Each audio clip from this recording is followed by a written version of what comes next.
Michigan's children. Thank you all for being here. It is wonderful to see so many familiar faces and so many child advocates here in one room together. So it is truly my honor and pleasure to be here, to be able to welcome you to this event and to honor the legacy of a dear friend and of mine and a colleague and a mentor to many of us in this room, Michelle Corey. Michelle was a longtime champion for children and families in the state of Michigan, and her passion for and dedication to children and advocacy and advocating particularly on behalf of children and families that needed it the most is something that we all strive to continue and to learn from and to continue to learn from and to continue to try to bring out the best in all of us in those efforts. And this is an effort for Michigan's children. This is our second ever Child Advocacy Summit, Youth Advocacy Summit, where we honor Michelle's legacy and bring together child advocates from around the state to network with each other, to get together, to talk to each other, to learn from one another around some issues that are important and ways that we can more effectively and better advocate on behalf of kids and families, which is something that we know you're all passionate about, and we're certainly passionate about at Michigan's Children. So thanks for being here. We've got a fun day planned. I'll go through a little bit of the logistics here, and then we'll get right into it. So we're going to start this morning when I'm done here blabbering about with a networking activity with all of us together here in the room. Then we'll transition from that into a keynote address from Danielle Atkinson, the founding director of Mothering Justice. We're excited to have Danielle joining us today. Then we'll have a quick break, and then we'll have lunch. Lunch will be served right outside, or there'll be a buffet-style lunch right outside of these doors, right outside of this room. And we'll have an hour or a little bit more maybe for lunch, and then immediately after lunch, we'll transition into our breakout sessions.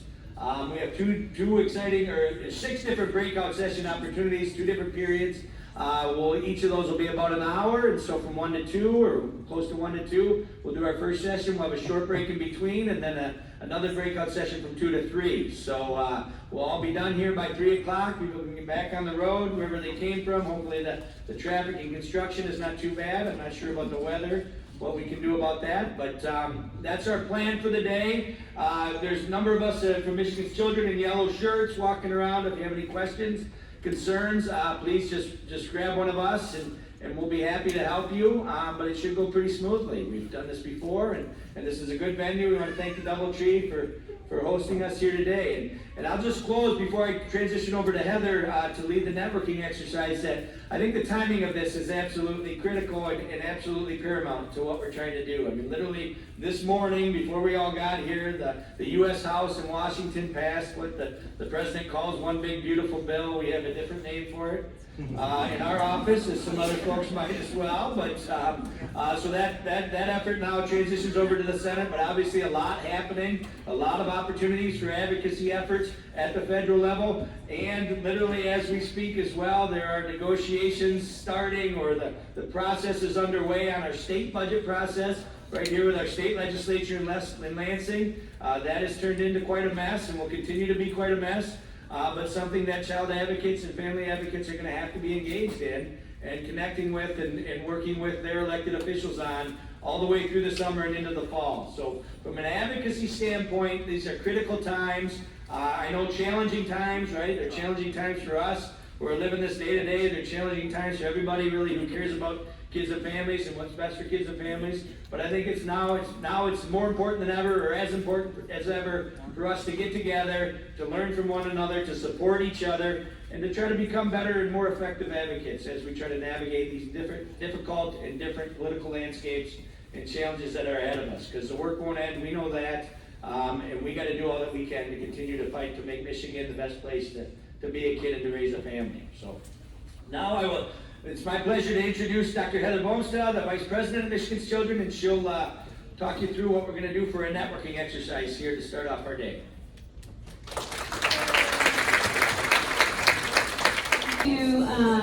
Just ask you if you take pictures of folks, today, take group photos, take photos in front of the summit sign.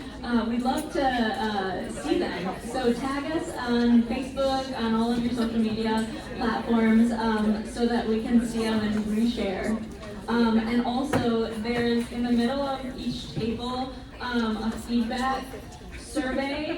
You can just use a QR code, and then at the end of the day, fill out the feedback survey. We'd love to hear, what you are thinking of the day and how we can make the summit in 2027 even better. So next, we are going to do our awards. So I'll welcome up Matt.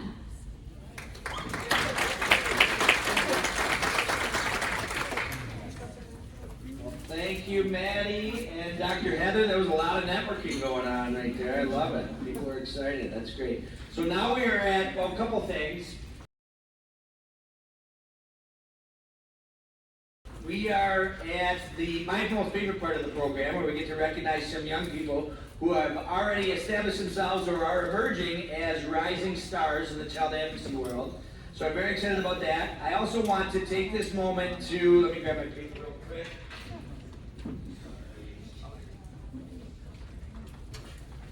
I'm glad Maddie mentioned the social media as well. I know Stephen would be mad at me for missing that earlier as well. So please help share this out on social media if you're here today and taking pictures. I also want to acknowledge our financial sponsors for this event today. We're very excited and happy to have the Max M. and Marjorie S. Fisher Foundation as a financial sponsor, as well as the Early On Michigan Foundation, the Michigan College Access Network, and Little Blessings Learning Center for all financially sponsoring this event today. So thank you to all of them. Without their support, we would not be able to do these fun things. So like I said, now we are at my favorite part of the event, where we get to recognize some young people who are really in the spirit of Michelle Corey's legacy as well, who was truly a champion for not only advocating on behalf of children and families herself, but in really engaging young people and encouraging young people to continue this effort and continue this work moving forward. And so we had a number of wonderful nominees for these awards this time, just like we did the last time we did this. I'm going to start by recognizing a couple of the nominees who stood out in their nominations. They weren't ultimately selected for the awards, but they really stood out in their nominations. So we do have some certificates for them as well. I'm going to be joined on this effort by Collie Montgomery, our Director of Administration at Michigan's Children. Let's give Collie a round of applause for all organizing all of this today. Keeping us all in line. It's a full-time job, I know. So our first recognition will go to Shira Devine. Shira is a dedicated entrepreneur.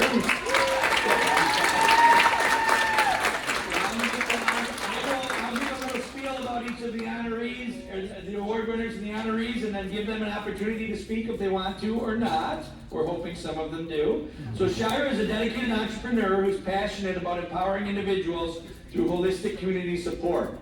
As an active participant in the Ozone House services, she serves on the Washtenaw County Continuum of Care Youth Advisory Board, and she advocates for young adults. Shira founded her own organization focused on motivational speaking and storytelling to inspire others. She also played a key role in securing funding for the Youth Homeless Demonstration Project grant and contributed to community planning efforts. In February, she traveled to Washington, D.C. with Ozone House staff to share her experiences with legislators, advocating for youth needs and helping to allocate over $4 million for services supporting homeless youth in Washtenaw County. Additionally, she was instrumental in planning the annual Youth Point in Time Count initiative and addressing elected officials about the impact of the current policies. Shira.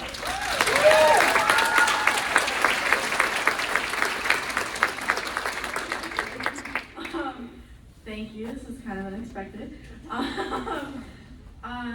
I just want to say thank you, and I think that this work is really important, and I want to send my gratitude to each and every one of you that has been in child advocacy and continuing to push and advocate for children, regardless in whatever area that you're in. And I think that together we're going to make the world a better place, because even though there may be people in our government who don't care, we care, and community matters. And I think that we're pushing and we're doing the best we can in this environment. And I want to thank you all for being so strong as well, because it's a lot, especially on our youth and young adults, and it's not easy navigating the system. It's not easy navigating against people who are working against us. So just thank you all, and thank you.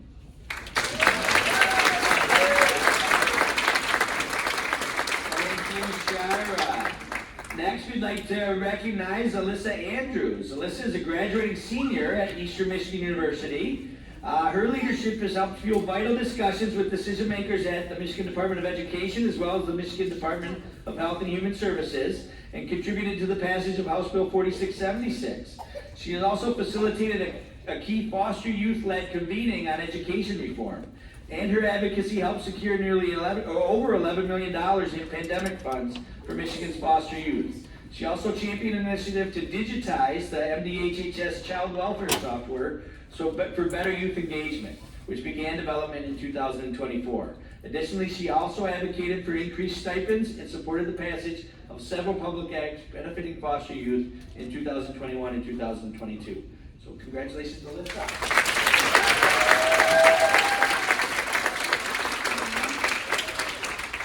This is beautiful. Thank you so much. I just want to appreciate everybody here. We're doing such hard work, like Shira said. It's not easy navigating the system. It's not easy advocating. It's not easy getting a seat at the table and staying there and pulling through and pushing through. So I appreciate everybody here who has been, a part of that. Together, we can definitely make this world a better place. I think that advocating for foster youth, for people who don't have families, is very hard because oftentimes they have like stereotypes about us that we're not smart or that we're not strong enough to have a seat at the table. So just being able to make change, being able to look back over the years and see how we've been able to pass these bills and pass these laws, it's been an amazing journey. I can't wait to see what happens in the future. So yeah.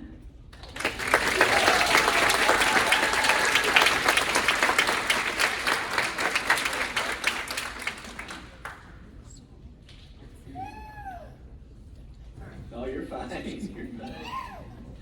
This is what it's all about, right?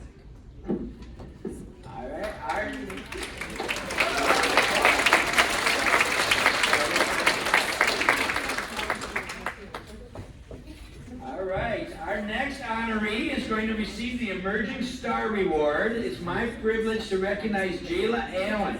Jayla is a dedicated junior at ACCE High School in Ypsilanti. She's balancing her education with her passion for culinary arts in the RCTC Bakery and Pastry Science program.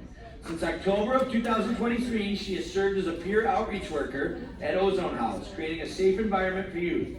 Her involvement with the Ozone House Youth Advisory Board and the Washtenaw County Continuum of Care Youth Advisory Board empowers her to advocate for changes in the local homeless system. This summer, Jayla will start a paid internship with the Ypsilanti District Library through the STEAM Cafe. She played a key role in the Youth Homeless Demonstration Project grant, which Washtenaw County successfully applied for in spring 2024, and her insights have been crucial for community initiatives. Jayla actively engages with local officials to push for legislative changes that support young people facing homelessness, helping secure $4 million for services in Washtenaw County. Additionally, she has improved activities at Ozone House's drop-in center, organizing youth initiatives like the point-in-time count, and advocating for increased funding for homeless youth services in Michigan. Congratulations, Jayla.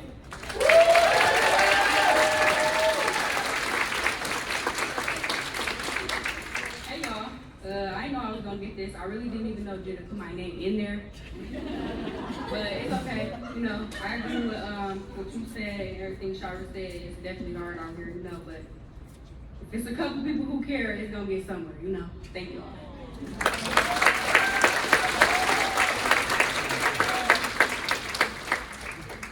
All right, our next honoree is Brenna Williams. Brenna is a Rising Star Award winner. Brenna is a dedicated child welfare advocate, consultant, and social worker with a passion for transforming foster care, mental health, and LGBTQ issues. A two-time alumna of Western Michigan University, she currently serves as a young adult consultant at the Capacity Building Center for States and project coordinator for Educate Tomorrow's Changemakers. Brenna has played key roles as president of Ingham County's Michigan Youth Opportunities Initiative and a member of the Continuous Quality Improvement Focus Group for Foster Care. Brenna's experience includes 4 years on the board of directors for the Association of Children's Mental Health, participation in Michigan's statewide youth advisory board, and involvement in the leadership corps for the National Foster Youth Initiative Michigan chapter. This past summer, Brenna joined Foster Club's All-Star Internship to enhance her leadership skills. Since 2020, she has worked with Fostering Success Michigan, advocating for systemic change for youth in foster care. Her focus is on empowering emerging leaders to create positive change, utilizing her lived experiences to help others navigate and transform the systems they encounter. She embraces adaptability and actively seeks new challenges in her advocacy efforts. Congratulations, Brenda.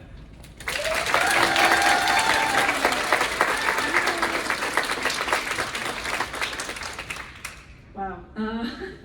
Thank you so much. I think I just would like to echo just thank you for everyone who's in this room and so many people who aren't, just for the work that you do. I know right now, you don't go into social work or akin professions for the money, and right now there's tumultuous times, but I think now is really the time to lean in when it would be so easy to lean out. And so I just appreciate all the work that you're all doing to support young people in the state of Michigan and beyond. Thank you.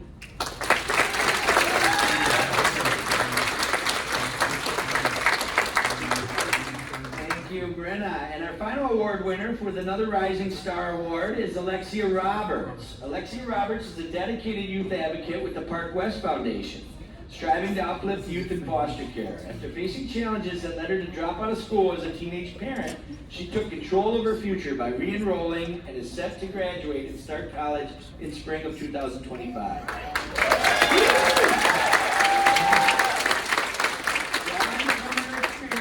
Alexia highlights crucial issues affecting foster youth and advocates for change, contributing to the passage of House Bill 4676 into Public Act 10.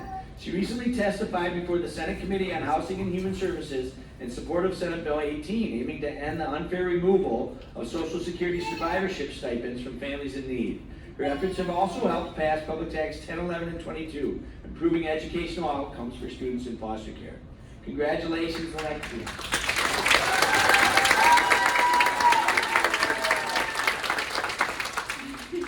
Thank you. It is truly an honor. I just want to say that the young people in foster care deserve to know that their voices are heard, seen, and valued. And I appreciate everybody in this room advocating for that. Thank you.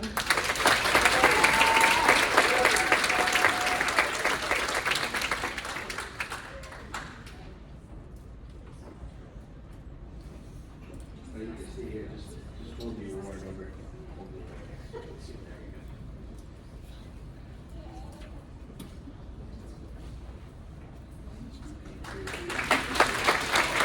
Yes, thanks again. Another round of applause for all of our award winners. Excellent work at the door.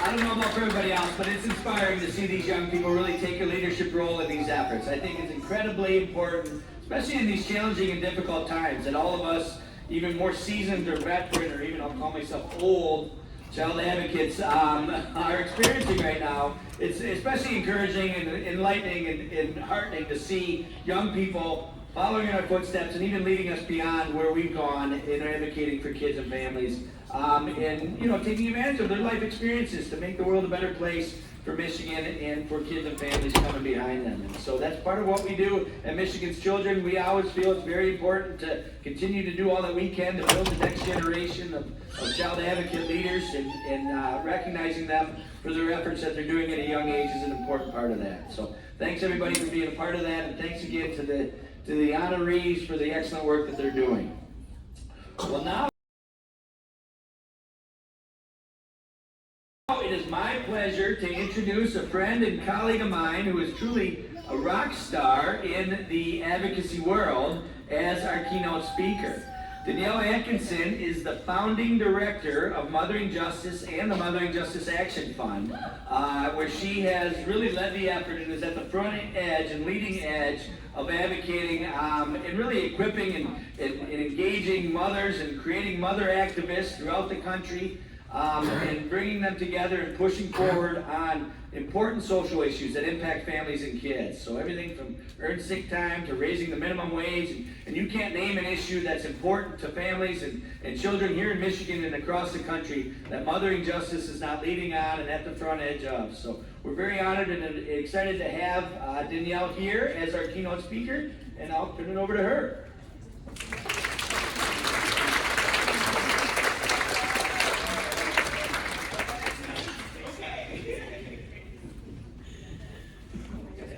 Hello, everybody. Good afternoon. Good afternoon. That's better. I won't make you do it a third time. So they gave me 45 minutes to talk. Let me tell you, we are not going to be here for 45 minutes. I'm standing between you and lunch. So thank you so much, Michigan Children, for one, all the work that you do, and two, thank you for asking me to be your speaker today. It's an honor. When I started this work, you know, you have the big dogs in Lansing that you call up for help and expertise, and Michigan Children was always there to answer our questions about the lay of the land, but also how the sausage is really made, right? You know, we know on paper how it's done, but you know, the expertise at Michigan's Children was always there for us, and I'm really grateful. So I just my speech is entitled Proactive Posture in a Defensive Stance, How to Keep Fighting for Our Values. So I think first and foremost, I want to talk about what brought me to the work and what brought Mothering Justice into existence. So I always was interested in politics. I was, the person who I was named for, Daniel Levy, is my uncle. He came to this country and is the reason why the rest of my family is in this country. And there was always a running joke in my family when my family would go over to his house and my uncle would be like, have you bought a car made in our country yet? And my mom would be like, Jamaica doesn't make any cars, I don't know what you're talking about. And the joke was, obviously, that my uncle was so proud of this country, so grateful for what America had done for him and given him opportunities, and he just wanted to pour into it. And he, in the later years of his life, developed Lou Gehrig's disease. But I would visit him, and the first campaign I was working on was when he was in the last stages of the disease before he passed, and we would have conversations about politics, and it was the Kerry election, but it was primary, and I had a sticker, Dennis Kucinich, and nobody knows that name because he was the peace candidate. Okay, thank you. The nerds, the peace people. And we talk about that, and we talk about having, you know, an optimistic strategy versus a realistic strategy, up until the point where he couldn't speak anymore. You know, I fight for paid leave because of Uncle Danny, because he deserved better, and he deserved to be able to rest in his final days. And then, so, you know, rewind a little bit, I went to school for political science, worked on the minimum wage campaign in Florida, that's what the campaign I was speaking of, and then I met my then boyfriend, now husband, who said, I'm from this wonderful magical place called Michigan, and it's not cold at all, you should come. And I did, and that's why I'm here. So came up to Michigan and worked for several campaigns and got the call that any political geek wants to get. There's a candidate in Chicago and he wants you to interview. I'm like, what? Who? I'm like, Barack Obama. I'm like, who the hell is he? I was like, and my then boyfriend, now husband, used to work in Chicago. He goes, no, he's amazing. You have to listen to the speech. And so I was like, I'm gonna go. I'm gonna take this interview. And he's got such a funny name. He'll be out by Super Tuesday anyway, so let me just go. And right before I went, I found out I was pregnant. And I was like, oh, Super Tuesday, this guy is not going anyway. I can definitely still do this interview and still work on this campaign. But I decided to stay because I got an offer. It was my dream job, building coalitions and doing voter engagement statewide with a new organization called State Voices, and in Michigan, Michigan Voices. And I was so excited. And went to the interview, but also was like, probably should not tell them I'm pregnant. It's illegal to not hire me based on my pregnancy status, but who wants to hire a 27-year-old who has no idea what they're doing? Definitely not around parenting. And so I hid my pregnancy, did the interview, nailed it, got the job, thought I was scot-free, like, hey, dude, I'm pregnant. He's like, cool. We don't have any paid leave here, nor do, and childcare, you just gotta figure that out. And I was overwhelmed, right? I had to come back after 4 weeks of having a baby because I could not afford the time off, even though my husband and I at the time were making well above the average pay in Michigan. And I then realized that I had to pay for this child to go somewhere if I was going back to work. Childcare was crazy. Nobody tells you that, right? Nobody tells you when they're like, it's a boy, it's a girl, it's absorbent prices that you'll never be able to afford to overcome. And so I said, I need an organizer for me. I've been organizing for other people my whole, whatever, and I need somebody who is gonna be working on my issues. And I looked around again, and the issues that I was seeing in the movement were reflected in the experience that I was having. There was super white tables, love you all, but super white tables, maybe a black face here or there, but never really talking about the issues that I was dealing with. I'm not in super poverty, I'm doing okay, but then this came up and it just rocked us. And so I was like, well, I guess I'm the organizer I've been looking for. And that's when we started Mothering Justice. I got together the most brilliant moms I know, and I said, let's figure out how we form an organization that represents us with our face, our story, and working on issues that are important to us. So we are a participatory organization, which means that from our issues that we choose to the campaigns that we cut to how we run them, we are centering the moms that are affected most. So Mama Conversations is how it started. That was the first Mama Conversation, was getting those smart moms together, talking about the issues of financial stability. And ever since then, we've been having these conversations about how does this affect you? How do we solve these problems? How do we launch a campaign? And then we cut what we call the Mama's Agenda, which were the issues that came out of those conversations, which is paid leave, wages, maternal justice, childcare costs, and safety net issues. And then we said, okay, well, it's not enough that we just have the issue cuts, we need campaigns. And so we took each issue and we had what we call policy dinners. And so, let's say paid leave. We got together people who are affected by the paid leave issue, and we said there's several ways to eat this elephant, right? We can have a paid sick days campaign, we can have paid family medical leave, we can do a corporate accountability. What do you want to do? And we gave them the lay of the land. We're like, this is the political reality, this is what it will take, this is estimated years, this is investment, what should we do? And at that time, folks chose to do paid sick days. And who knew it would take 12 years? But we finally won paid sick days for the state of Michigan.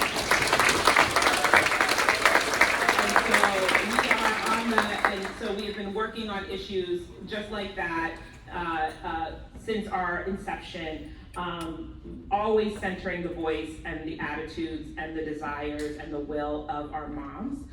And it has been a wild ride, and it has brought me to you today to hopefully impart some wisdom in these times. We'll see how wise it is.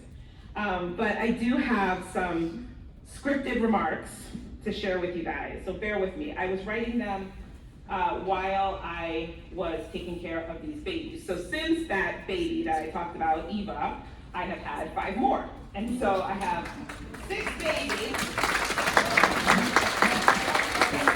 You clap now, but come about 6 o'clock, bewitching hour, and I don't know if you'll be clapping.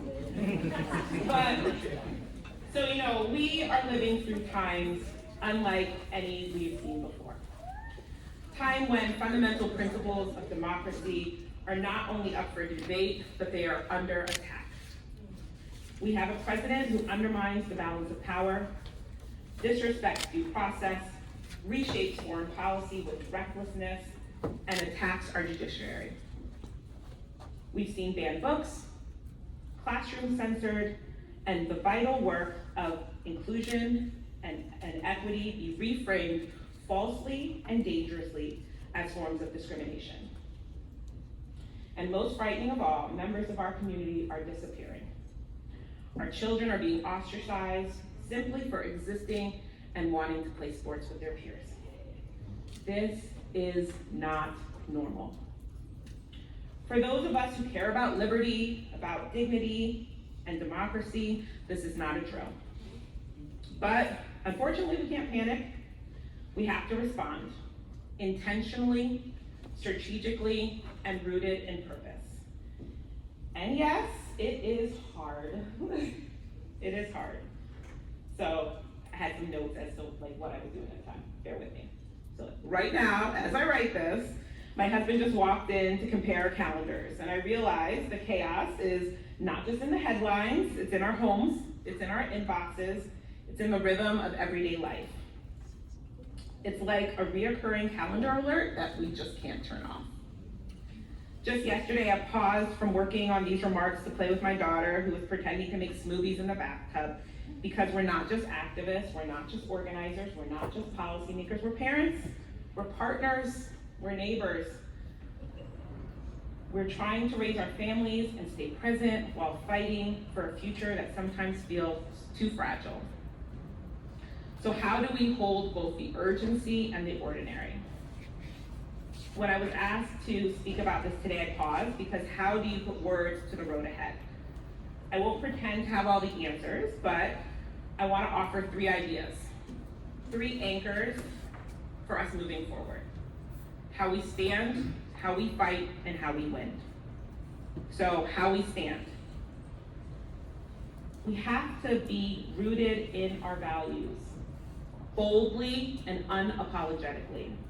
We can't compromise our vision or water down to make it more palatable. We can't ask for dignity in a tone that feels more polite from people who have never asked for ours. Take school meals, right? So when we're talking about them, we often justify them by saying the children will get higher test scores. They'll be more productive, right? But let's be real. Children deserve food because they're children, period.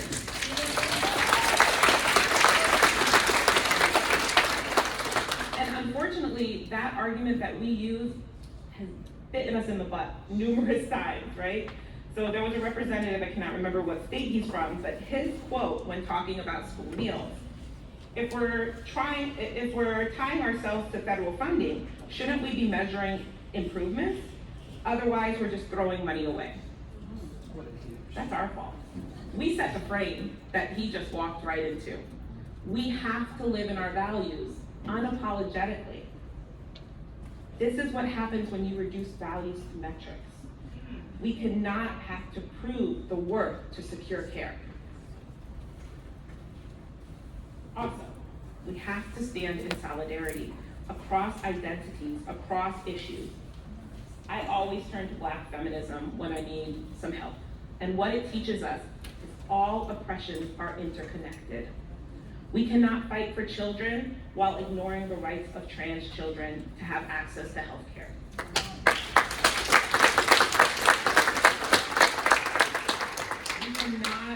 We cannot address poverty without realizing that the LGBTQ community is disproportionately poor and underemployed. We cannot claim to support family values while tolerating deportation policies that rip our families apart. We must speak with one voice, even when carrying many identities. How do we fight? Our greatest defense is a strong offense. I was a defensive player, so I don't necessarily agree with that, but it works in this context. But now is not the time to play small. Every policy we rely on today, Social Security, Medicaid, Medicare, were considered radical at the time, right? I was in college in 2002. Or 2002, kind of. Same. And there was a midterm, and the Democrats lost, and this was following that really contentious election where it was stolen presidentially. And I was a political science major in North Carolina, and then in the evenings I volunteered at the local Democratic Party, the deepest red place you could be. But I knew my volunteering would make all the difference. We were gonna win. We were gonna win up and down the ticket. And then I woke up on Wednesday, and that was not the reality for us. And I had gone into class, and my college advisor at the time was also my professor for that first period. And he met me at the door. And he was a former Republican staffer on the Hill, but you couldn't tell me nothing. He was a senior statesman in my eyes. And we had formed a close mentor-mentee bond, even though we ideologically were very different. And he knew I'd be disappointed, and he wanted to keep me hopeful. So he brought one of those Newton affinity pendulums that you see on desks, ball hits and thing. Yeah, right? He brought it just to have this conversation with me.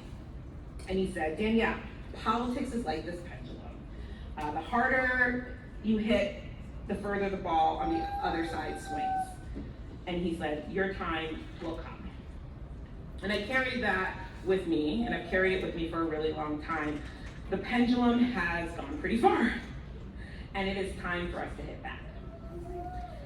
What we need to do is we need to think big. What does true equity in childcare look like? What does fully inclusive healthcare feel like?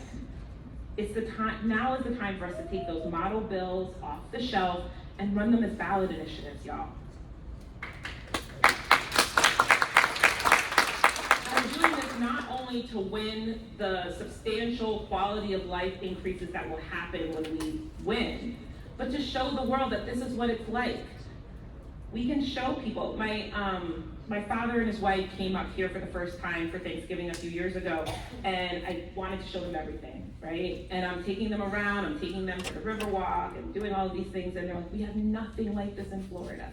And I was like, this is what happens when you invest in your commons. We can show people that when you invest, you can have nice things. We can have nice things, right? We need to be organizers, not debaters. So I started my vocation in organizing as a door-to-door canvasser. And when you canvass, there's a very important lesson. Don't waste your time. 10 minutes debating a no door could have been 10 yeses. Our job is not to convince those who don't agree with us. It's to find our people, to build power, and to go further together. Our ideas are popular, we know, because we've asked people. Step into that power. There's room in the fight for everyone. Not everyone needs to be in the spotlight, but everyone does have a role. We have to make space in our movement, our organization, for everyone's strengths. Not everyone should hold a mic, but if we want people to feel a part of what we're building, we need more than just a leadership ladder. We need a leadership playground where everyone can utilize their mobilities. As I'm writing this, just moments ago, my son came in the room from his first baseball game of the season, proud that he was able to be catcher. I had to leave to write these remarks, but before I left, he was doing really badly at third base. But he came in really excited because he got somebody out. His sister gave him a hug and gave him a toy that she had found earlier. These are the moments that we're fighting to protect. Everyday joy, everyday love, everyday ordinary dignity. How do we win? We win by playing the long game. We win by investing in issue education because we face two big challenges here. First, we're fighting for the invisible. The functioning safety net should be like a bridge that holds. It should be like a roof that doesn't leak. Most people shouldn't notice it until it fails. Our job is to help people see what's at stake and to feel it before it fails. Secondly, many people can't imagine better.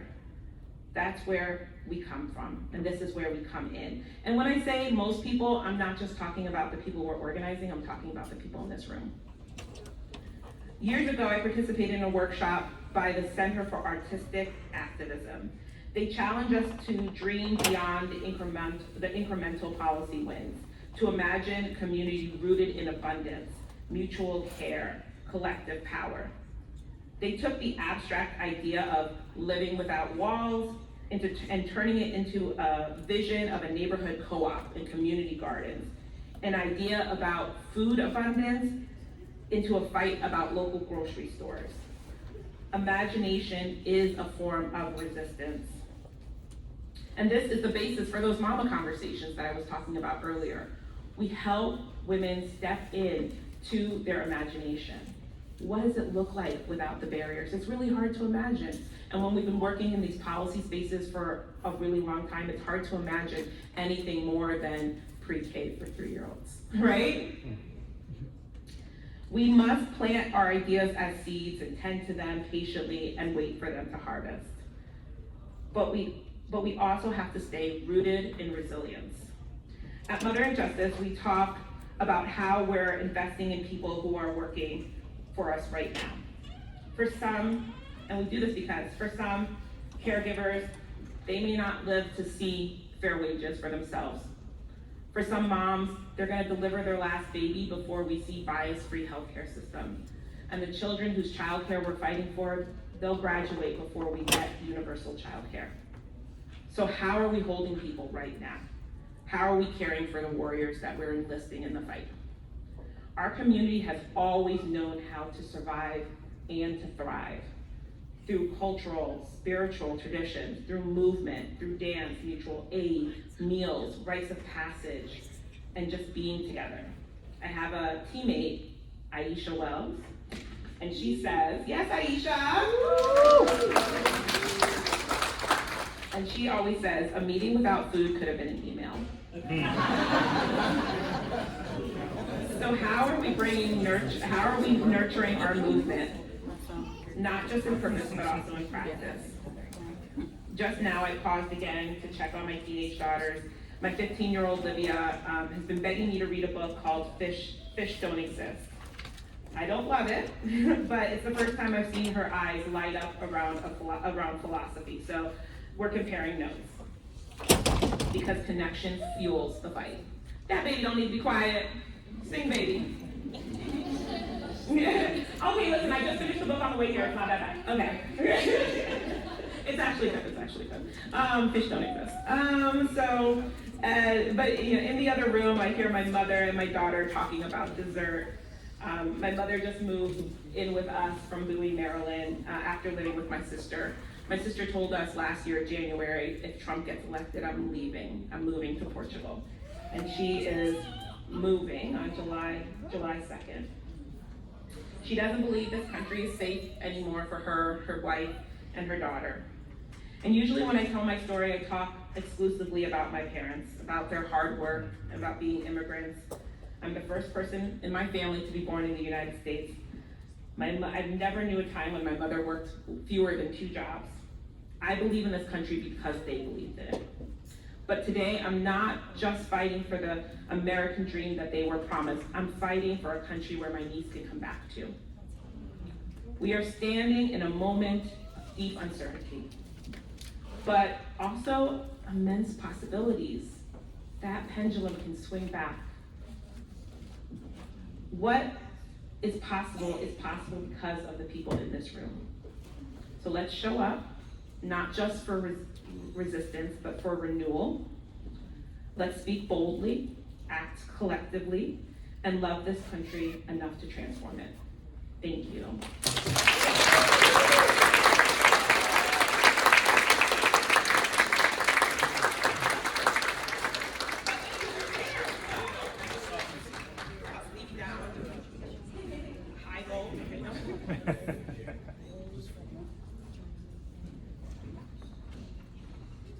Well, thank you, Danielle. Just like the young people, that was incredibly inspiring.